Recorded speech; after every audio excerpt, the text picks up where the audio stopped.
Texas Podcast Massacre contains spoilers and adult language. For more horror, visit us at our website at texaspodcastmassacre.com.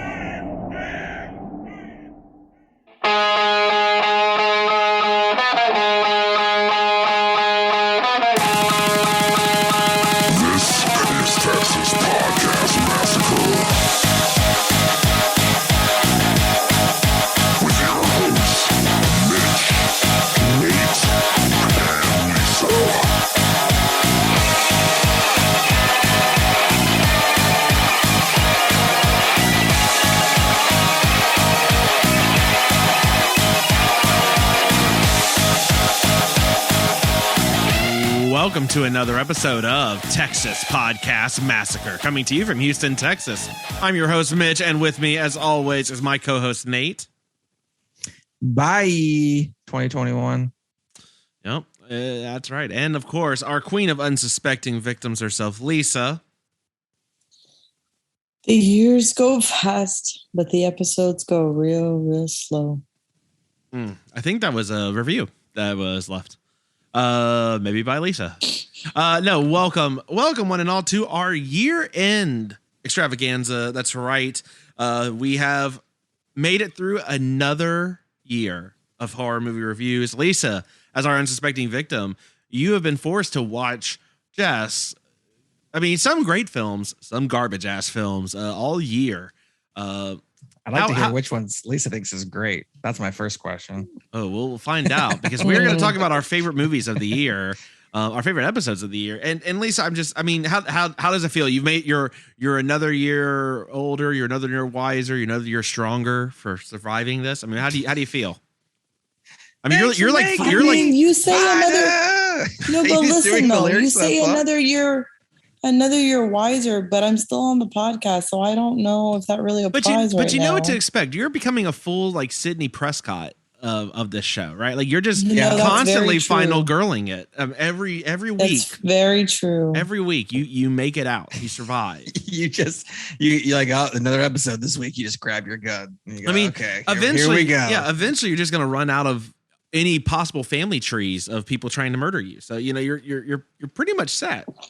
Nah, you get like the in-laws, cousins. Yeah, I mean, Sydney's at like fourth cousin, twice removed level of like exactly familial relationship. It's like I was once a foreign exchange student with a guy who was friends with this dude. That's the level they're getting to. I am positive we're gonna get this new Scream is gonna be Sidney Prescott's gonna have like a long lost twin sister named, Sydney as well, but with an I. Shirley Prescott. Yeah, Shirley or something like that. Right. Or you're going to misspell Sydney, and it's going to be, because we just run out of people in her family. Pidney Sescott. Well, welcome to another episode. Again, this is our year-end episode. So a little bit different. We're going to, we're just going to talk about our favorite movies and stuff we watched this year. And so, Nate, I'm curious, where do you want to start? What about 2021 are you going to remember the most when it comes to these horror movies? Let's start with the good. I want to start with the positives. Interesting. I thought you might want to be like, let's get the bad stuff out of the way so we can focus on the good. But you want to go the opposite. Okay. I'm going to go the opposite. Let's do it. Start coming out hot. I want to talk about favorite episodes of the year that we did. That just our actual like our interactions, things that stood out to us. Episodes, yes, our interactions. What are we, robots? What's happening, Mitch? It was so nice to interact with you this year. Yeah, Blorp. Blorp. I'm gonna go first because Okay, I just gotta throw this one out. I mean, look, watching Houseu this year for the first time was incredible for me. So Mitch really talked it up, said some person turns into bananas. And I'm like, wait, what? Someone's going to turn into bananas? 13th most ridiculous thing happening in that movie. Loved it. It's now part of the Nate Tyrion collection. Houseu was amazing. Definitely check out and hear us talk about that movie, because I just remember just being just like just flabbergasted. Like everything just keeps happening and it does not stop. It just gets crazier and crazier as time goes on, and the movie is just genius of weirdness. It was perfect. But that really stood out to me because that came out of nowhere for me, and it was batshit crazy in the best possible way. So Houseu for me was a highlight. I'll never forget Houseu for sure. There's just no way it was that good. It was solid. I'll tell you, I feel like we had some solid themed months, or like in the middle of this year. I finally got y'all to watch Sadako versus Kayako. We watched we watched all the Versus movies back in April. Just fighting everything. Unsolved Mysteries was the true crime films were just great. I had basically forgotten that happened. From Hell, Zodiac, The Town That Dreaded Sundown. Like it went from like good in declining order. and for me, it was the reverse of that. As they went on, it got better for me, which was even more hilarious. And then of course we had our Slaycation, which Jason Takes Manhattan was incredible. That's always just a terrible film. I mean, that's when we did Houseu, I think, as well. We also, some of the episodes that I think really fondly of. I mean, we did Velocipaster, where we actually did effectively a laugh track too, like a commentary track too. That was something. That was my number 2. Yeah. God, Velocipaster was just incredible. To have it happen as you're talking was just so good. And that's what really, when we would, make people watch movies, back before the pandemic, when we were hanging out with people a little bit more often, that was what we would do anyway. So I liked Velocipaster because you got to comment it in real time. We had not seen the movie. Clearly, if you go back and listen to the episode, we had no idea what was coming. We had no idea that the main character's parents would be in a car, and when it said VFX missing, car on fire, in the first couple of minutes, you knew you're getting into some real good stuff. The Veloci part of Velocipaster was almost 2 minutes long. A lot more Pastor than Veloci in that movie, but it was hilarious to watch it with other people. So that was another highlight for me as well. Yeah, I mean, some good. Lisa, what about you? Anything that stood out just from the episodes this year? I'm looking at the list now, and I was like, surely there's got to be a bright spot in all of this. I don't know. And it was Tucker and Dale versus Evil. Did we watch that this year? Yeah, that was this year. Yeah. Oh yeah, I see it now. Okay, that's a good one. That was a good one. Remind me. We did a couple episodes with Kevin Castle this year. And I remember The Town That Dreaded Sundown. I did Happy Birthday to Me. I'm trying to remember, which one is that? Happy Birthday to Me. You did not. Oh, I guess I didn't do that episode. That's why I don't remember. That's why you don't remember. Okay. I was like, why can't I remember? That one was crazy. That one was actually pretty solid. Yeah. That was an old school birthday classic there. I think I like it when we bring other guests on. Mm-hmm. Just because that I'm not the only unsuspecting victim. Sometimes depends who the guest is. You're not also suffering. Yes, depends who the guest is. Some people like this to come on, but having Matt and Jill a couple times this year was nice. And we brought Derek on one time, Kev Castle, Taylor. So it's good to also, force our friends to suffer through this with us. Yeah. Or with me, I should say. Nate, one thing I want to bring up, because I just, if you're all, we don't actually see it because we don't actually have it in our notes that we look at when we go back and review these in the year, but the subtitle lines for all of our episodes, Nate, I think you really hit the marker. Some of them, like the Poughkeepsie tapes, you had Mitch's True Crime Intervention, Donnie Darko, Lisa is a Harry Potter cloak person, That's gotta be my all-time favorite. Happy Birthday to Me, Big Chloroform was pretty solid. Dude, Big Chloroform used to be, dude, the chloroform's influence has really waned in the years, right? I mean, you used to just be able to chloroform anybody anytime. Now they lost their credibility. I don't know. I mean, it's just the Sadako versus Kaiko, put the rings on it, was really solid. I mean, I think that's some of your best work, Nate. I mean, I really think you've perfected your craft here. Wow. That's A Quiet Place 2, Every Mitch Needs to Sleep. The Conjuring 3, Lisa Made Me Do It. All these are great. That's what you should, that's really, if Lisa is like pulling the strings on this, making you do that podcast so that she can feel like the victim. What if that is the whole premise of the podcast? Hold on a second. It's solid. I will say, hold on a second. Lisa's not saying anything, so sounds right. No. Can neither confirm nor deny. I'm distracted. What am I doing? I think.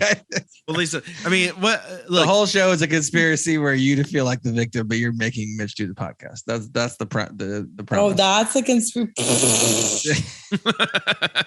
Okay.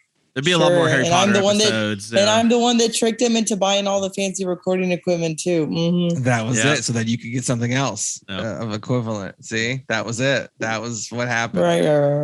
Yeah. Okay. Wow. The Descent Caves of Our Lives may be the best one here, though. Only because Caves of Our Lives. Plus, it calls back to our shared moms watching Days of Our Lives growing up. We need to do. This is actually okay. I'm writing this down. We're gonna do a Days of Our Lives episode. Oh, we should. It has to be more. Is it Marlena getting possessed? Possessed, of course. Yeah, it's Marlena getting possessed. The problem with that is, how do you do just one episode? You do a supercut. There's supercuts available. Are they okay? If there's a supercut, don't worry about it. Don't worry about it. I like that you've already got this. You've already got this worked out. So that's good. Yes. Have I watched it already? Of course, I've watched that supercut more than once. It's fine. Don't worry about it. No. Anyway. All right. So there's that. All right. Yeah. Those are some of the highlights of the year. So I want to start out positive. Okay. So there's that. I guess now we got to follow up with least favorite episodes of the year. I think we all hated Conjuring 3. Can we just kind of throw that out there?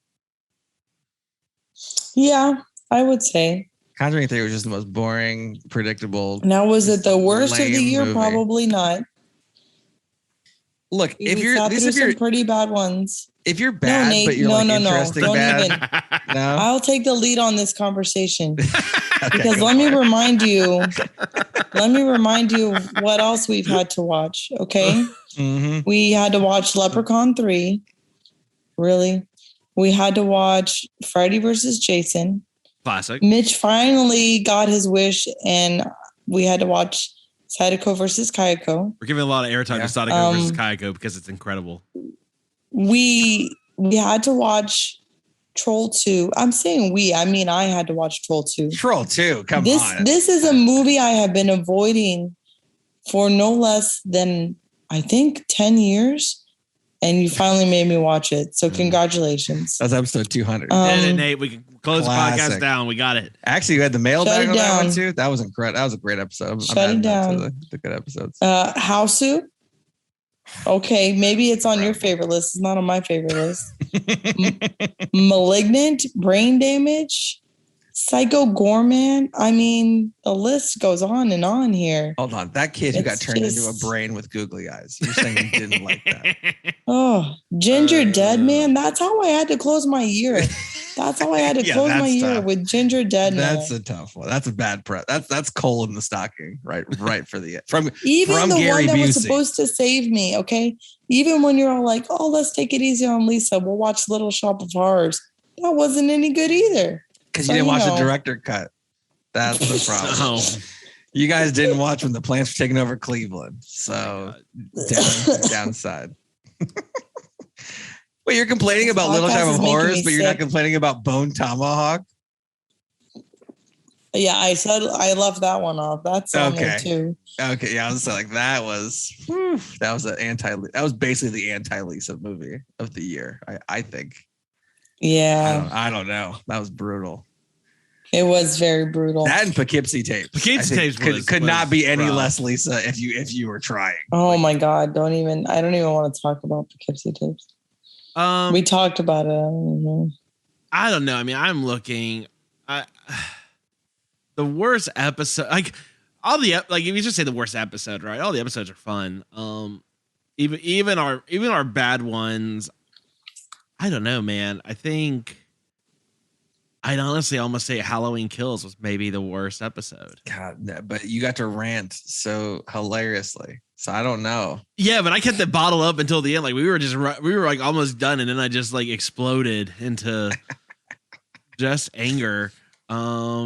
I don't know. Army you say just anger. Yeah, just vitriol, righteous anger, righteous indignation, and anger. That's when you go from Mitch to Mitchell. Like you just you turn over. It's like, what's happening? Yeah, I don't know. Army of the Dead was kind of a stinker. I didn't like. I mean, Psycho for me. God, what a pointless movie that was. So pointless. Oh, the remake. Yeah. Yeah. So pointless. I mean, I don't know. The episodes themselves were fine, but like when I'm thinking like the worst episodes, I'm trying to think like, were there any that we were just like, I don't know, Raw Force. If I had to say honestly, Nate, Raw Force was probably the least favorite episode.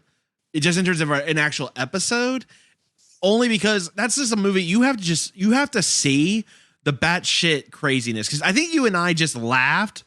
Like that felt like just a big hour-long inside joke that you and I were just laughing about, and we're like trying to tell people like, yeah, you just had to be there. Like, wait for a sale on Vinegar Syndrome and check out the Blu-ray for Raw Force. You won't regret it. All right, but look, all right, this is depressing me. Let's talk. Let's go back to good stuff. I want good vibes. Closing out the year, going into 2022. Let's talk good. Let's talk your top movies, Nate. Okay, I have a lot. I have a top 10. You have a top 10. I have a top 10. I think I got to 10 movies. Okay. Lisa, do you have a top 10? I mean, no, maybe top 1 or 2. Okay. Okay, I want to hear these first. Let's go top 2 or 3. Let me see. For you. Okay, let me see. Let me go back to the top of the list here. Now, these are movies that all came out this year, so we didn't necessarily do an episode. Oh, you want stuff that came out this year? Okay, hold on. Yeah, sorry. Yeah, these are all movies that just came out this year, and there's some that we saw that we didn't actually do episodes on. So okay, so here we go. Okay. Didn't see that one. You didn't see Candyman? Saint Maud. Okay, did not see Saint Maud. Oh, okay. I was like, Godzilla versus King Kong. Yeah, we saw that. It was okay. It was a movie. Army of the Dead was fine. It was okay. What are your top movies of the year? This one was fine. It was all right. This is fine. I'll give Army of the Dead a pass because it was on Netflix, so I didn't have to pay to see it. Spiral was disappointing. Spiral was one of the more disappointing. Yeah. You know, probably Quiet Place Part 2 was the top of my list. Okay. Is it that and Last Night in Soho battling it out? I think it's that and Last Night in Soho. Yeah, that sounds about right. Halloween Kills was sadly a disappointment. I was looking forward to it. So yeah, for me, the top 2, Quiet Place Part 2, Last Night in Soho. Which one's number 1 though? Oh gosh. Probably Quiet Place Part 2. Only because Last Night in Soho was really good, but I called the ending like really, really early. So it was still good though. Now, what's the worst one that came out this year? Oh, wait, we're just doing the best, right? You can throw out a worst one. Throw it out. Well, let's see. Because the bottom of my list that came out this year that I saw, because some of these I didn't see. Malignant didn't make your top 3? Well, I was going to say Malignant might be the bottom of the list. Yeah, I think it is. I think Malignant's at the bottom. Reverse face murdering. You didn't care for that? Yeah. Yeah, probably that's the bottom. Wow. I think so. Yep. There you go. Merry Christmas. Well, Merry Christmas. All right. I'm still making changes to my list here. So come on. I got it solved. You gotta just do it. I got it solved. All right. Are you gonna start with your number 10? And I'll do my number 10. Yeah. So Lisa, thank you for that. You're welcome. Now you can put together some artificial list. There's only were there even 10 movies that came out this year? Yeah. I saw over 25 horror movies that came out this year. Wow. So. I don't know if I saw that many, but I saw a number. That's a way to spend your time, I guess. It's one way. There's 3 Fear Street movies. Come on. I mean, that's 3. Yeah. So I'm counting all the Fear Street movies as one movie. Are you counting them all as individual ones? None of them are in my top 10, so it doesn't matter. Okay. Well, let's start at number 10. So what do you have at your bottom, Nate? Number 10. We'll I'm gonna give just a shout out to Psycho Gorman.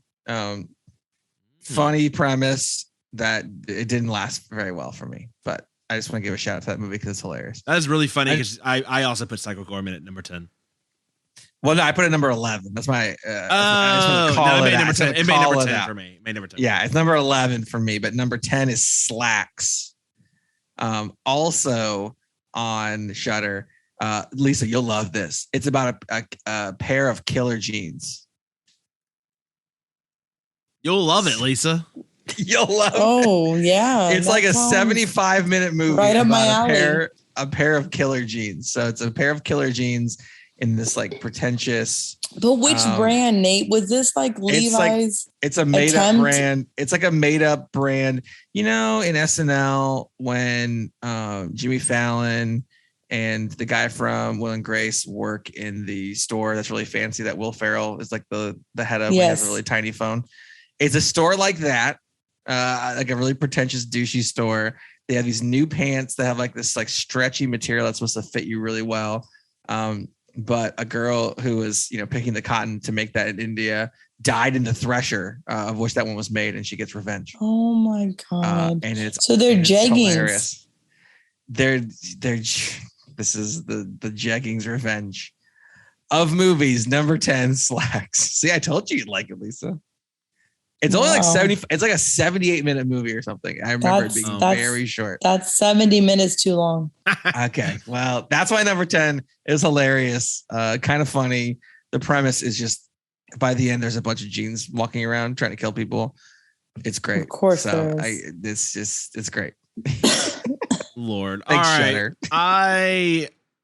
Sure. So Malignant was 10 for me. Oh, no, sorry. Psycho Gorman was 10. Malignant was 9. Okay. Malignant is number 9. Okay. Yeah. So Malignant, it was good for what it was as a Giallo film. I made it top 10. It was enjoyable. Or at the very least, enough time has passed since I watched it that I still remember good things about it. We didn't actually capture our individual scores from it, but I seem to have. Whoops. Yeah. I seem to have more good memories than bad. So it made number 9. That's all you need, and that's all you. We're all about good vibes right now. Yeah. Wow. Okay, so my number 9 was The Boy Behind the Door. We saw this at the virtual Fantastic Fest from last year. Lisa will love it. It's about children in peril. The whole movie. A couple children get kidnapped by this couple. I do not remember a thing about this movie, Nate. Kids get kidnapped and they gotta escape. Yeah, you remember this? There's a car fake. The kid does a car fake on him. That's probably for the best visual. The basement is where they hurt the killers because the basement's awesome. It's great. There's a whole wonder. Great this deal. is all about your pro basement propaganda. But The Boy Behind the Door, do recommend. That one's also on Shudder, I believe. So check it out. Kids in Peril, the movie. All right. Well, there's that, I guess. All right. I think so. That was your number 9, right? What's your number 8? Yeah, that was my number 8 is who can take a hook and slash it into you? Who can be in Chicago and make a movie too? The Candyman can. Ooh, Number interesting. 8. Yeah, that's lower than I would have expected you to have it. Yeah, I liked Candyman. I liked the setting. I liked most of the movie. Some parts were a little heavy-handed, but some really disturbing art. If you like disturbing art, this is a pretty solid movie for you. Some of the kills were really good, and I think just main protagonist was embodying someone being very Candyman-esque. So Yeah. I liked it, but on further examination, not unlike M. Night Shyamalan's Old, which started like, Old was pretty cool, right? I think so. We saw it in the theaters, and we were excited to be in the theaters. And I watched it again. I was like, oh no, Yeah. oh no. Yeah. I watched Candyman a second time. I was like, okay, maybe I was giving it a little too much credit. So down to number 8. Still a good movie though.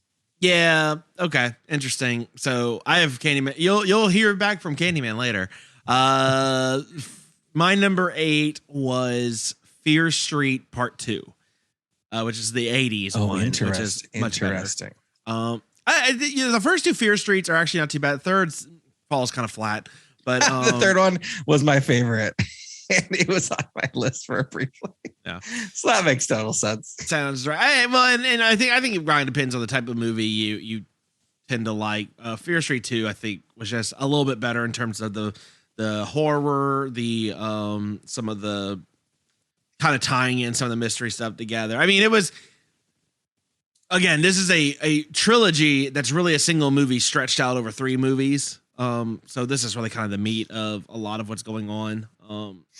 So yeah, I liked it. Now, my number 7 movie is I think I'm the only one that saw this one. Much like Nate's Slacks. Slacks, baby. Oh my God. Escape Room 2. Now I know what you're saying. Escape Room, Mitch. Are you crazy? Because the first one sucked. I'm shaking my head. I wasn't saying anything, but that's essentially you're Escape Room 2 figured out the shit that worked for it and what didn't work for the first one. And I feel like was actually an improvement. I thought from an escape room enthusiast perspective, the puzzles in the rooms are a lot better. I thought there was a lot more like actual danger. Like it all kind of made a lot more sense because I think the first one was just like, cool. This is just like just straight Saw basically, but like for a PG-13 kind of audience. This Escape Room 2, I thought did a little bit better in terms of setting it up, really kind of getting the edge of your seat kind of thrills with it. I don't actually know if anyone else in the world agreed with me on that. Did they give royalties to Jeopardy on that one? Because wasn't that Tournament of Champions? It was. Oh, come on. Can't even come up with their own name on that one. I don't know. It's still good. I enjoyed it and appreciated it. I'm looking right now what the IMDb score was. It was a 5.8. That doesn't mean anything. That doesn't mean anything. Well, no, what I'm curious at what I'm checking though is, but the first, so most people seem to think the first one was 6.4. I thought the first one was okay-ish. Yeah, the first one, I thought this one was better. Again, I would not say this is the best out of 2021. So, take that for what you will. Maybe. Lisa, did you watch Escape Room 2? You're an escape room enthusiast. Nope. Wow. No, because I watched Escape Room 1, so I was good. Yeah. That was as far into the franchise as I needed to go. That's damn. All right. Well, there you go. My number 7 is Quiet Place 2. Now, if you had told me I had done number 7 when we watched it, I'd have been like, wait, what? Again, watched it in the theater, got real excited. It's very good, solid movie. But toward the top of my list, I'm rewarding movies that took a little bit more of a chance. Quiet Place 2 is it's like an 80s sequel. It's like a feel good kids coming of age kind of thing. one kid's ankle gets put in a bear trap. That's good. But the rest of the time, never really felt the kids were in danger. So if the kids aren't in danger, I don't like it, Mitch. That's apparently how it works. So dropped it down a little bit for me, but Quiet Place 2 is still a very good movie and one of the better horror sequels you will ever find out there. Sure.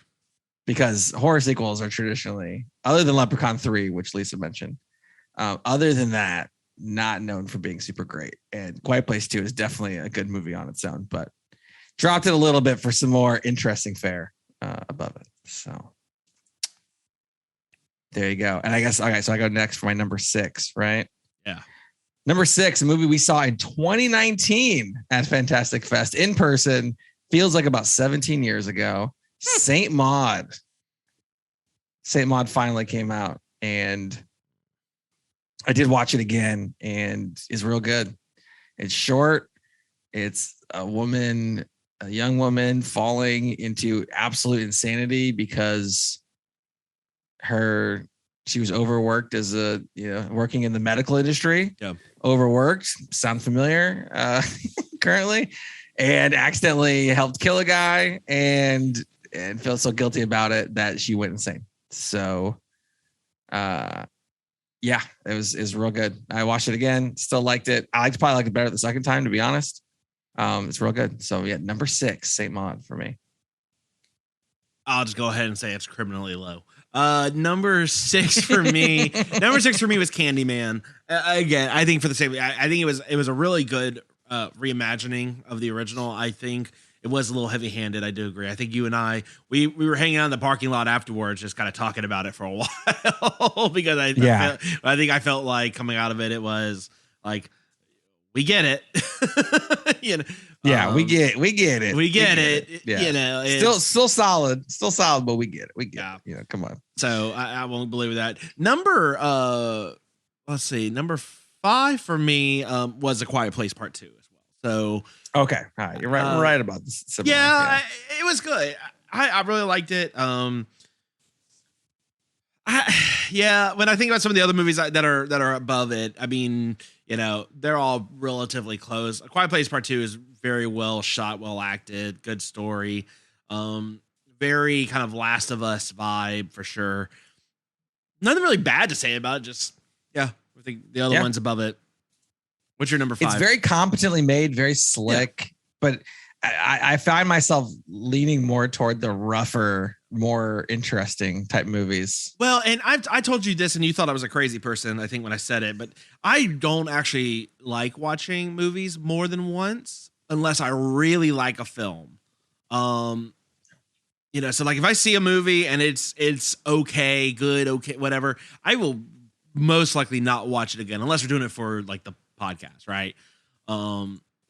But that's kind of how I kind of view what made my top. And so I like Quiet Place Part 2. I'm not really itching to watch it again though. Sure. Yeah. Yeah. That makes sense. What you got for your number 5? My number 5, Mitch's favorite movie of all time, Titan. So do you? Okay. Question. So I was really focused more on horror movies. So this is a horror not movie. on my list. Is it? It's a horror. Yes, it is a horror movie. A horror movie about a chick banging a car. I mean, that's part of it. Lisa, you've heard me talk about Titan, whatever. Yes, I've heard you both talk about this movie far more than I need to. I think me and Nate's wife we've had enough of it, and we haven't even seen it. I took Nate to see this movie for his birthday. God, what is so good. Yeah. So basically what I'll say about Titan is there's a lot of body horror in it for sure. Sure. Body horror. There's some straight up murders also. And it's deeply psychologically unsettling for large portions of the film. So that's where I get the horror component from. I will say this. If I think about the movie, I will either go like, this is a 9. This is an incredible film. And then if I think about it the next time, I might think it's like a 3. I still don't know how I feel about Titan, but I know it is one of the most interesting movies I've ever seen. And by interesting, I mean, the choices that were made are just so out there that I never would have even comprehended thinking of, that I have to give the director credit for making my mind go to a place that I even have to comprehend and determine if this is good or bad. So by that metric, Titan is my number 5. So yeah, there's that. There's that. Now, what I would really like, so Titan, I believe I'm gonna double check this, but I believe there's no director commentary on that, which is just, that's what I'd really be interested in. If the director was walking through like, this is why I made her have sex with the car here, like this is what I was trying to say, that would be incredible for me. I'd pay money to hear the commentary across that entire movie. Just go, what the hell is this? But I do not believe that will exist on the Blu-ray. So that's a missed opportunity, I think, for me. But movie is still incredible. Is it incredibly good or incredibly bad? I don't know, but it is incredible. So number 5. All right. So is it my number 5 now? Or no. What's your number 4? My number now? 4. That's right. My number 4 is the English 1980s Video Nasties throwback Censor. I don't know if you guys saw Censor. Did not see that one. Sounds like a no. Did you guys see Raised by Wolves, the HBO show? Okay, well, the lead actress is in that movie. So Censor is it actually ties nicely with my third movie and my second movie. Is about, so this is Censor like I'm blocking something out. Yeah, CENSOR. So show the main character. She is. Wait, is Jonathan Taylor Thomas in this movie? No, I don't believe so. Well, it's showing him as the cast when I just Googled this. I don't know what to tell you. I don't remember him at all. Nate, if you are bearing the lead that Jonathan Taylor Thomas is in this film, Nate. Tim Allen has a brief cameo, but I don't think. Also, if he's not in this film, why is Google showing that? I don't know what you're doing. Anyway, let me talk about the actual movie. Oh, sorry. Apologize. Yeah, so the lead actress, her and her sister go off in the woods and she's lost when they're young, and it's still impacting her. Flash forward to the current time, it's the 1980s. England had the UK had the Video Nasties era where there's heavily censored. Everyone thought that the gory horror films caused degeneration in the young people and caused violence in real life, blah blah blah, whatever. And so she works as a censor, saying like what works, what doesn't. She comes across a film that kind of like is a very close approximation of what happened with her and her sister when her sister vanished. And there's a woman who acts in that film who looks very similar to what her sister looked like. So she goes down the rabbit hole, and she goes down the rabbit hole with ridiculous consequences. It gets on a movie set, starts swinging some axes. It's really interesting. It's kind of a surreal movie. There's definitely some murders. There is a hilarious amount of like fake horror movies that had to be made for this movie that were just absolutely ridiculous, which is kind of cool. So yeah, Censor is my number 4. Highly recommend checking that one out. I'm not sure a lot of people caught that one, but I thought it was really good. I have an adjustment to my rankings. Oh god, I knew this was going too well. It was going too well. Well, I knew okay, it. I knew it. We had Fantastic Fest this year, and I watched quite a bit of movies.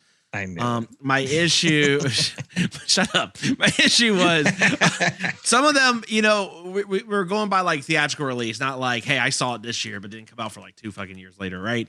So one of those movies did come out, and I'm going to slot it here because this is, I think, within my list. This is where it works out. But so I think what that means is goodbye, Psycho Gorman from my list.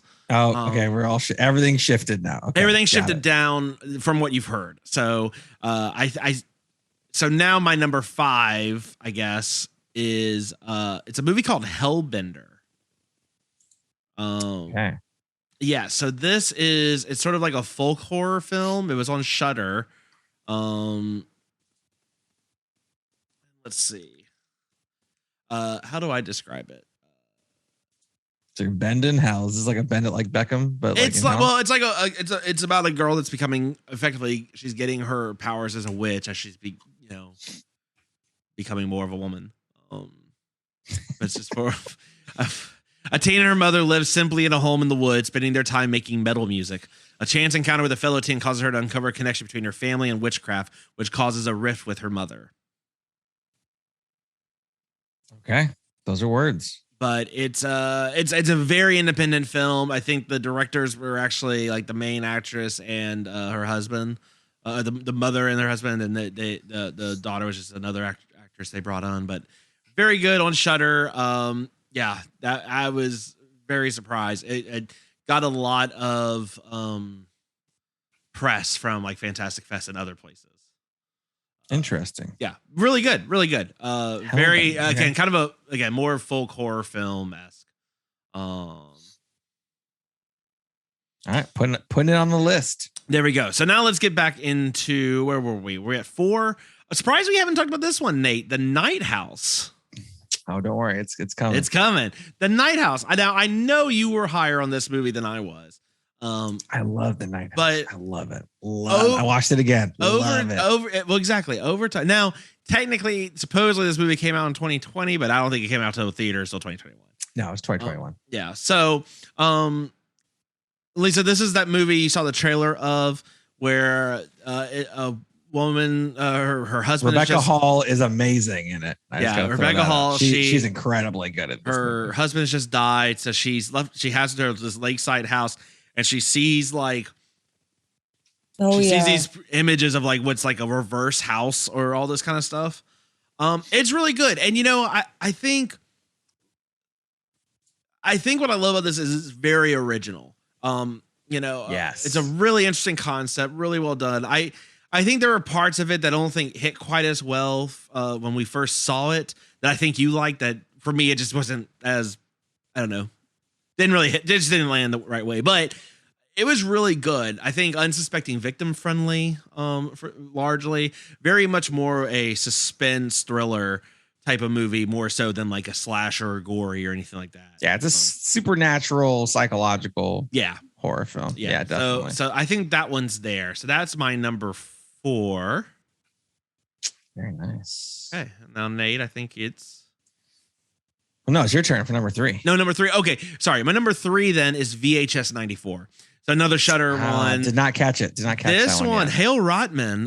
This was okay. Y'all know if you've listened to this podcast for any length of time, you know that I love the compilations. I love the where they're just short films all bound together by that central narrative. Those always do better because I just think horror so often is so much better in shorter bursts than it is in a long full feature. Full features can work, but so often I feel like shorts and smaller segments do so much better because part of the horror is not having the answer and not knowing what the hell it is that's coming at you. And so I think these things can do it when you do a good enough job of setting up an atmosphere and a creature and whatever. It's good. Now the VHS series has a lot of hit and misses, but overall, VHS 94 really is just strong. All the mini, like the central narrative is good. It starts off with like a SWAT raid at this compound. And all the individual, like the very first individual one, one is probably the best of them, which is the Hale Rotman one, which I think is the one everyone kind of mentions. I think it's called Storm Drain. There's one like it's a wake and it's during a tornado. That was pretty cool. There's just a lot of good. It's very good. I was really impressed. Yeah, I love anthology stuff. So I mean, it may be a little bit biased, but I really enjoyed it. And I mean, I think the reviews for it are pretty solid as well. I think Lisa, you would hate this. Yeah, it sounds like it. There's nothing from this that I feel like you would enjoy. Hey Lisa, do you want your horror to be even grainier? Because this is the movie for you. No. Yeah, it's definitely, this one's certainly gorier, grosser, very, very shocking, but like, I don't know, it was really, really solid. All right. Okay. Very nice. My number 3 is Antlers. Really? Yes, it is. Really? I haven't seen it because I watched it. I thought it was going to be so today. disappointing. Okay. No, I finished it today. Takes place in Oregon. It's real bleak. You got Wendigos. A kid You must got die, so Wendigos. You got children are in peril at all times. Yeah, there it is. And you have an antler creature that is fucking great. Real good. Kerry Russell, Jesse Plemons, Graham Greene. It's really all you need. Those 3 people are incredible. So it was real good. It's bleak in all of the right ways. The story I think is a little basic, but it hits perfectly. All the characters' motivations make sense. What happens, it makes sense. It's a little more straightforward maybe than I normally like, but it was good. And the creature is real good, real good creature action. So I don't think I have any other really creature stuff on my list for the whole year. Really, I guess Quiet Place 2 has got a bunch of creatures, but to be honest, in the second movie, they kind of take a backseat a little bit. But yeah, real good. I liked it. I think I liked it more than I think the consensus, but I don't care because I thought it was. Consensus was somewhere in the middle with it. That was my worry, was that the creature design was going to be great. I think you should check it out just for the creature design, worth it. I think by itself, in my personal. Yeah, Kerry Russell, she's always good. Kerry Russell's never bad. Jesse Plemons is in every single movie that was released this year. He's solid at acting. I mean, you're basically golden. There's like a really scared, skinny boy who acts really scared and skinny. I mean, you really just can't go wrong. The main characters are nailing it at that point. So, Antlers, number 3. I'm shocked. That's maybe the most shocking. Yeah, it was good. We got to put it on the list for sure. Okay. Number 2, then for me, I guess I'm on number 2. Number 2 is Night House. Night House. We saw this in the theater, and I was just like, "This is incredibly tense." Like at one point, Mitch, you're like, "Are you okay?" You're like breathing really. Yeah, I think I did have to check in on you. I had like my hands over like my face, like holy shit, what is gonna happen? It was a very original movie. This is the genre that really needs to hit is horror architecture. Like the fact that the architecture and like how, like what, like the way the house is built and weird things like that are the horror is incredible. That is like an underutilized like potential subgenre. I'm just like, it's not haunted house. It's the house is the horror. Like, oh God, I wish there was more movies like that, because I think that's an untapped area. Rebecca Hall is basically almost Oscar level acting in this movie. I mean, she is real good. You got totems, you got weird books about mazes. I mean, you got trauma, you got all kinds of cool stuff. You got the lead actress from Barry in there doing a real good job.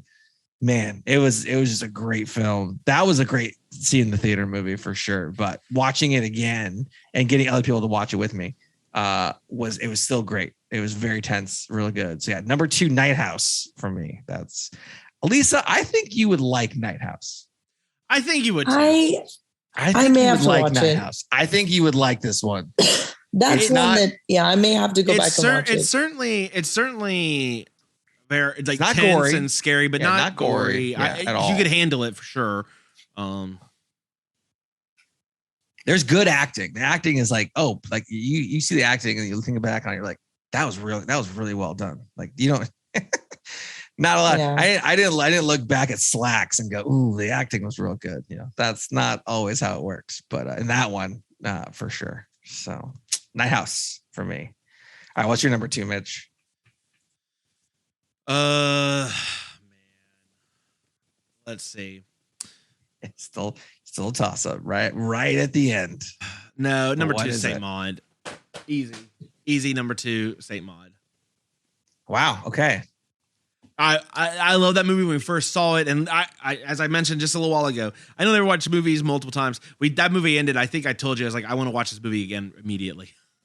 Also, it was like 80 some minutes, so perfect. That helps. That's That perfect. helps. It leaves you like at a perfect high of. Like, I mean, yes. between that movie and I'm sad that I'm blanking on the name of the other one that I love that y'all didn't quite like with all the eating.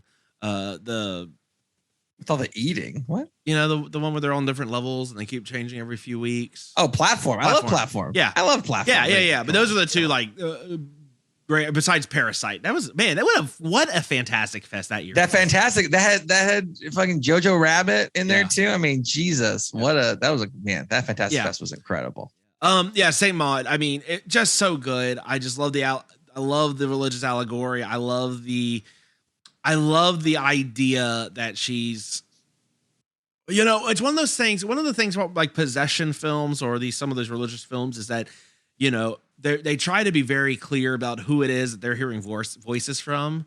And this movie really makes you question. She thinks she's hearing God, and there's some signs that maybe this isn't just in her head. But is it really God? Is it something else? They do such a good job, and what I wish more of these type of possession type movies would do is you wouldn't think a demon wouldn't try to pretend they're God to commit. Like they're always like, I'm the devil. It's real dumb. This is really good. I thought really did a great job. I loved it. It just, my God, so good. So I want to hear Lisa's contrasting review to End of Days. Very similar movies. Go with that prompt. No, I'm just kidding. End of Days was Schwarzenegger. Yes. So to be honest, very similar movies. And no, I'm just kidding. Saint Maud is another one, Lisa, that I think you would like. Okay, you're just been trying to convince stuff, me. You're creeped out by the religious. He's been trying to right? convince me to watch Saint Maud for like a year now. It looks really scary though. If you don't like weird eyes, you're in trouble. You're in trouble in this movie. If you don't like people's eyes getting weird, you're in trouble. So that's a no. You are. If eyes being like weird shapes and getting larger at random times is not your bag, this is going to be a tough sell because her eyes get weird all the time. That's a highlight of this movie for sure. So, okay, all right, Mitch, what's your number one? Sounds like we have the same number one because you haven't mentioned. Lisa probably has the same number one. What's everyone's top movie of this year? 3, 2, 1. Last Night in Soho. Right. Yeah. I mean, Lisa, it was phenomenally good. Just so good. So well shot. Mystery was good. Lisa, please tell us about it. Lisa, we haven't heard enough from you. Yeah. Because this is a movie you very much enjoyed. So, but didn't I say what I said? I put something. You said Quiet Place 2 was a little bit higher, but you love Last Night in Soho also. So it was really good. It's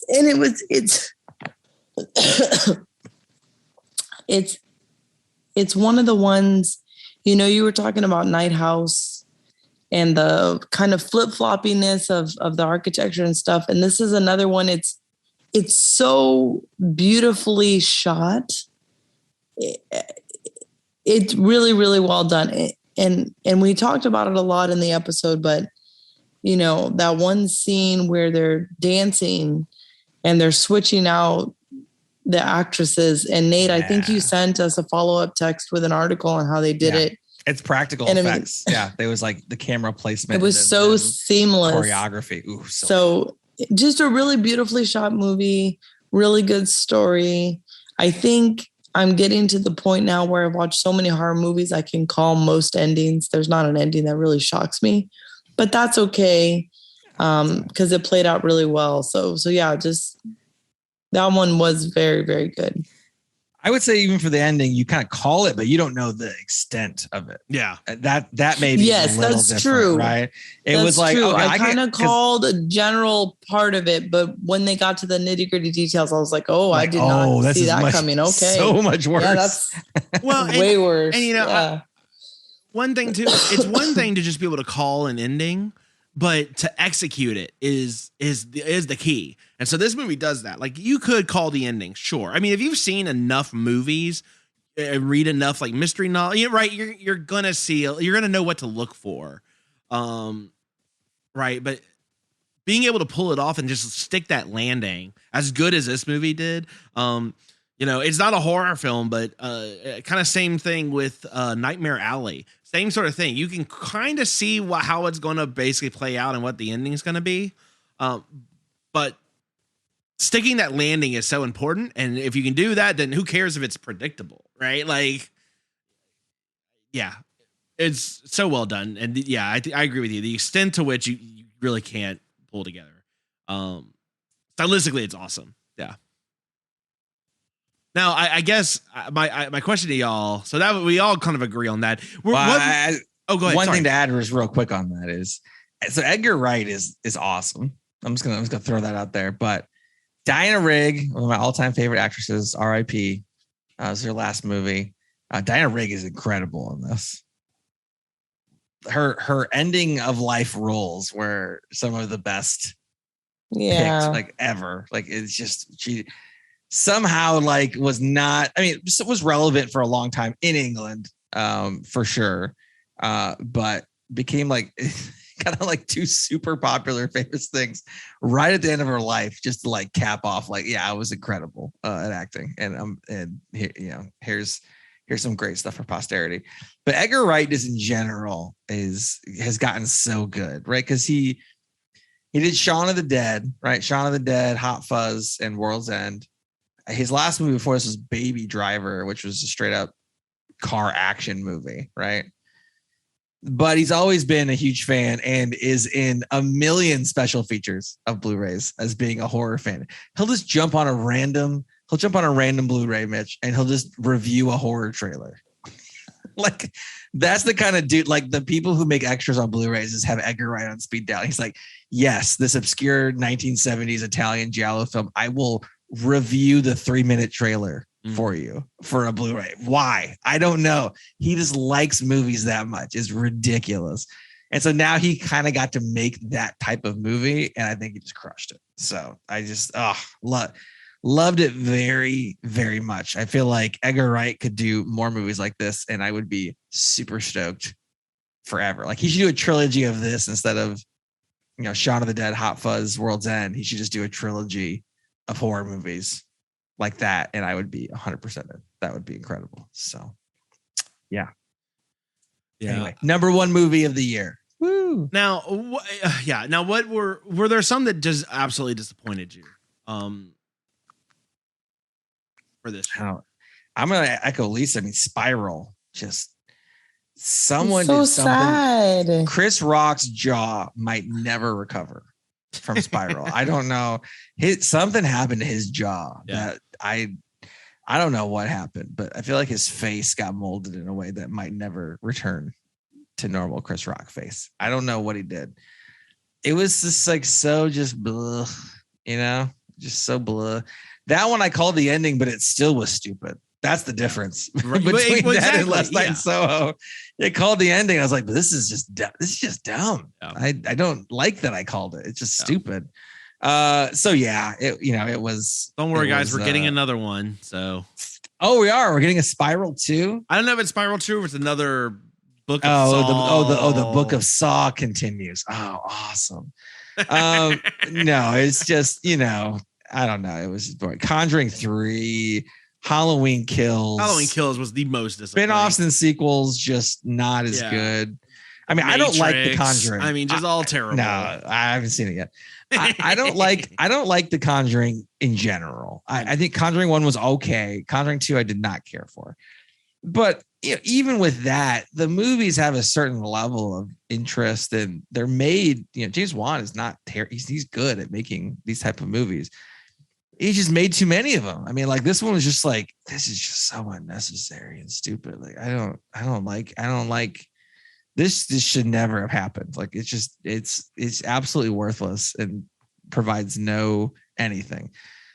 Halloween Kills is part of the trilogy of what they were planning on doing, arc story wise, but it wasn't good. But at least it had a reason for existing. Conjuring 3 could have just never existed, and it would have impacted nothing in terms of the Conjuring universe, right? Like nothing would have changed. There's no, the Nun 3 is not going to be related to Conjuring 3. This is just a one-off of just whatever, and it just was totally worthless. So that's probably my most disappointing, just because I didn't think I would like it, and I just liked it way less. So the bar was so low, and it slid under somehow. I don't know. That's the one for me. I don't know. I mean, Lisa, everything disappointed you, right? So, you got not everything. If you were to pick, I told you Spiral, my top 2. But Spiral, Conjuring, and Halloween, which is the most disappointing? Which one were you most disappointed by?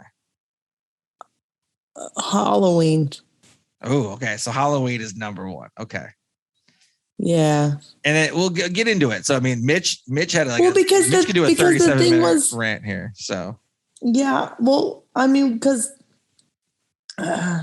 last year, was it last year that the first one came out with Jamie? 2 years ago. 2 years ago. 2 years ago. And that one was good. Yeah. So, I think we all agreed it was pretty solid. Yeah. I don't know if they set themselves up for failure or what, but I had higher hopes for that than I did for Spiral. I'll put it that way. That's why that one was more disappointing. Got it. Okay. Spiral, yeah. I was looking forward to it because there was one a few years ago that they did that was pretty good. Maybe it's been longer. I don't know when the last one came out. And then Conjuring 3, I don't know. All the Conjurings are the same fucking thing. So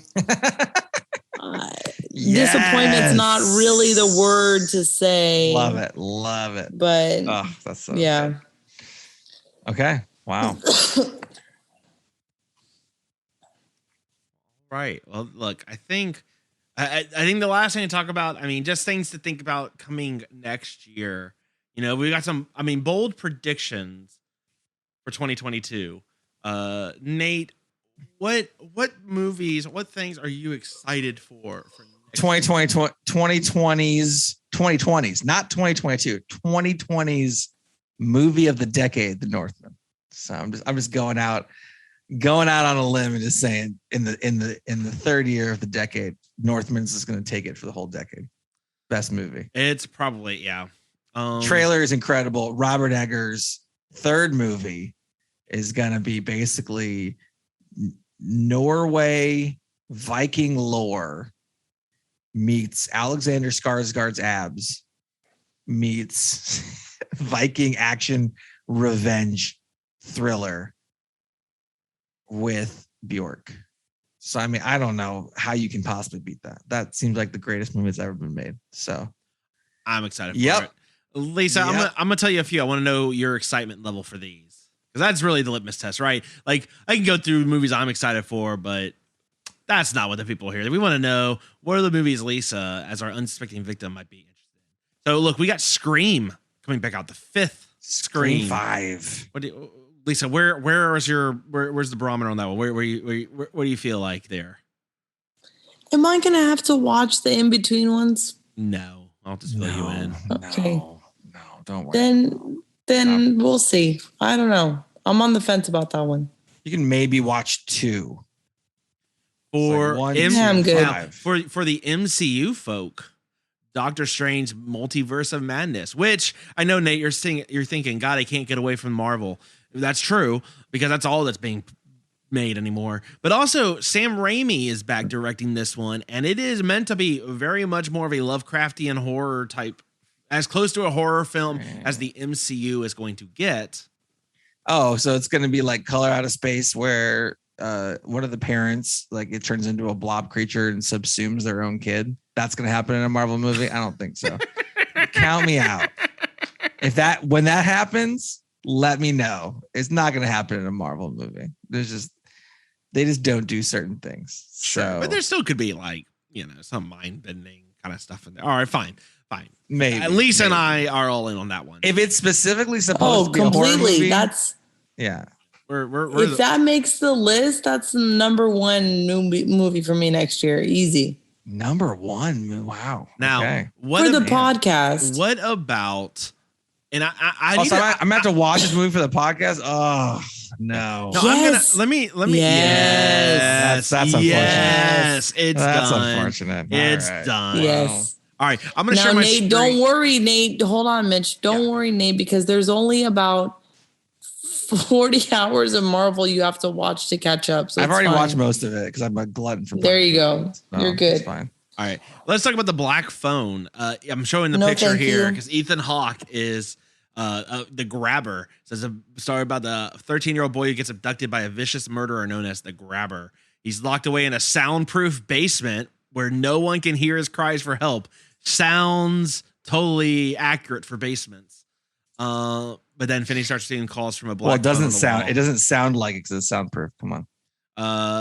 So this is coming out in February. Now it's already been screened. The reviews are actually pretty good from what I remember seeing. The reviews have been very positive. Yeah, Yes. so I'm excited. That's good. Again, this is a Tom Savini mask, so I think very similar for our wrestling fans. Very similar to The Fiend in terms of and kind of a Joker-esque like smile on it.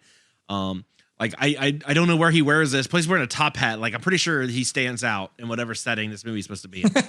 Yeah, not inconspicuous for sure. Well, this is Ethan Hawke in another horror movie. Look, Ethan Hawke was in Sinister, and that movie was incredible. Yeah. So, well, and it's from the director of both Sinister and Doctor Strange doing this. That's what I'm saying. It's got some. Well, okay. Well, one of those is great. So I think this should handle over and over. We got Texas Chainsaw Massacre coming back. Now this one's going straight to Netflix. So wow. now it's meant to be a direct sequel to the original Texas Chainsaw Massacre.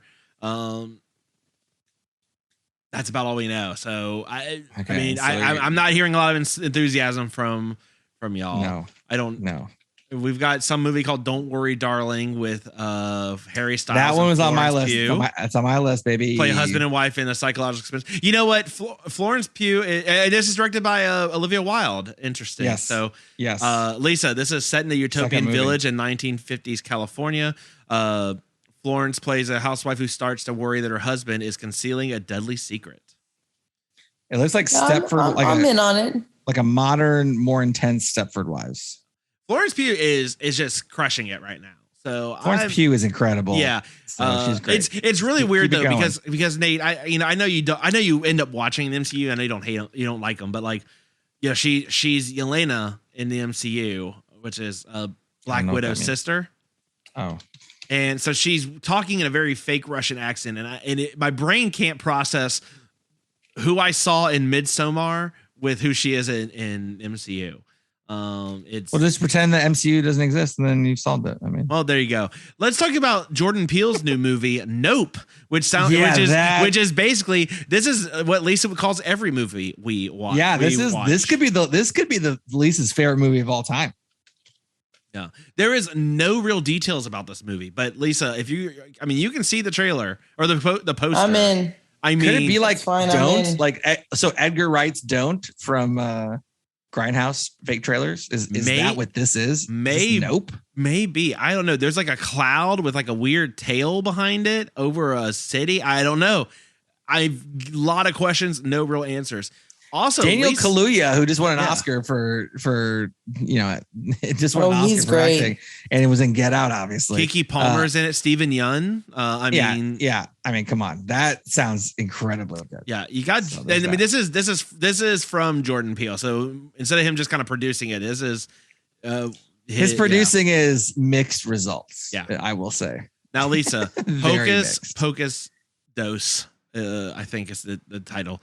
Of course I'm in. My son is very excited about this. Yeah. So that we got that coming out, and of course I skipped one. Although to be fair, let's talk about that for a second. You know when the best sequels are 29 years after the original. It could be anything. It could be good. It could be terrible. Yeah. If you're waiting like almost 30 years, it is probably going to be. It could be anything. It's probably going to be rough because I think. Without an actual story, it's just hit nostalgia, and that's probably not. It's fine enough if this is just gonna be. Oh yeah, it is gonna be airing only on Disney Plus, so that's fine. Maybe it's okay, but it's it's probably going to be like a good, like if it's maybe like an hour, right? And it just is a very kind of like almost a short, just, hey, remember all these people? Cool. Here's the hits, and then go home. That's probably fine. Although, and then to be fair, then I would just say watch the original. But Lisa, is this your most anticipated movie of the year? Doctor Strange and Hocus Pocus 2? Is it a toss up? Yeah, I think so. I didn't know about the Florence Pugh movie, so that's good to know too. All right, and of course, next year we have the final Halloween Ends. Until someone else decides to make them. Michael Myers, Laurie Strode for one final fight in the last chapter of this reboot trilogy. Jamie Lee Curtis, who's depicted Laurie Strode in 8 of the Halloween films, will die. Told the Illuminati that the ending will leave viewers, quote, very angry and hold on, Illuminati. Yes. Okay, well this is ironclad. Yeah, it's from Illuminati. Yeah, so I mean, I was based on the ending of our episode for the second Halloween. I was already very angry and agitated, so I can't imagine being more so. That was some of the most agitation I've seen from you almost ever. You were very. I was like a dryer on like the full cycle. I was full agitation. It's bad. That was a really shitty joke. I apologize everyone for that one. that was so bad. Yeah, almost as bad as what this movie's gonna be. I mean, I'm gonna see it. I'm not gonna look forward to it, but I'm gonna see it. We're gonna see Halloween Ends. Come on, I mean, no, of course we're gonna see it. Check it out. And you know what? Maybe Halloween Kills sucking will help this lowers movie the bar because for it this lowers the bar. Yes. Yep. Yeah. It could be surprisingly good. And then, the second movie in the trilogies, to be fair, usually is one that's the suckiest. That's well, and Halloween, and we all know Halloween, the third movie is always the best. Look, I've come around. Halloween on it. Halloween 3 is not the best, but it is good. It is very good. Well, look, guys, that's what we got to look forward to next year. We can't wait to talk about these movies, and hopefully they won't all suck. Nate, Northman has a 0% chance of sucking. Agreed. 0% chance. Agreed. Just like Matrix 4, haven't seen it yet. Disagree. Nate, where? Maybe that should be the next episode. Nate, where can they find us? It's just me crying into the microphone. Why? You can find us, as always, at TX Pod Massacre on Twitter. I can't wait to get through this year. My mouth is just like, get it over with. Texas Podcast Massacre everywhere else. Look, we gave our favorite horror movies, and Lisa gave her top 2 or 3 horror movies. We gave our top 10s. Let us know what movies you all liked. I didn't get a chance to see.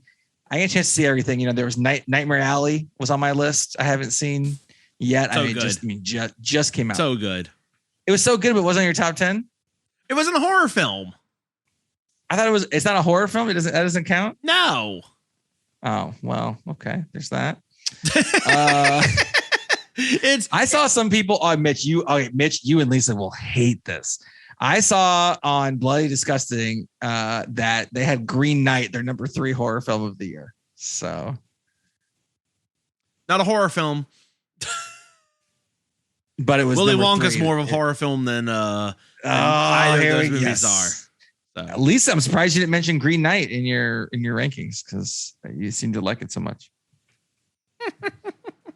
She's already got. Lisa thought you were being serious. No, I was not being serious. I know you guys hated. There were. It's very difficult to find time to go watch movies with 2 little children. That is one of the ones I end up going by myself. And then you get Green Knight. Then you got Green Knighted. And then I got Green Knighted. And I was like, oh man, I finally got a night out by myself and this is what I watched. Okay, sure. I feel for you, but it also makes me extremely happy that happened. I'm not of course sure it why. does. I'm not sure why. Let us know what you thought about. Let us know what you thought about Green Knight and or Gretel and Hansel. Still waiting for that. 346-246-3143. And again, call us on that number. Let us know your top horror films of the year. Wish Lisa a happy recovery from whatever lung disease is happening. I'm hoping a small cold. Please think of me. this whole year of horror movies just wore down your immune system. It's just really you watch Ginger Dead Man, and your immune system was like, I can't. No, I'm done. I'm taking a break. This is ridiculous. And then 2022 coming out. We got apparently Doctor Strange got the movie we're gonna watch. So that's something. Lots of things to look forward to. Lots of good movies. Whenever Northman comes out, I don't know. I might just take off work. I don't even know. It's like, is Northman like I have to have a whole day dedicated to prepping my mental state for Northman because I think it's gonna be so good.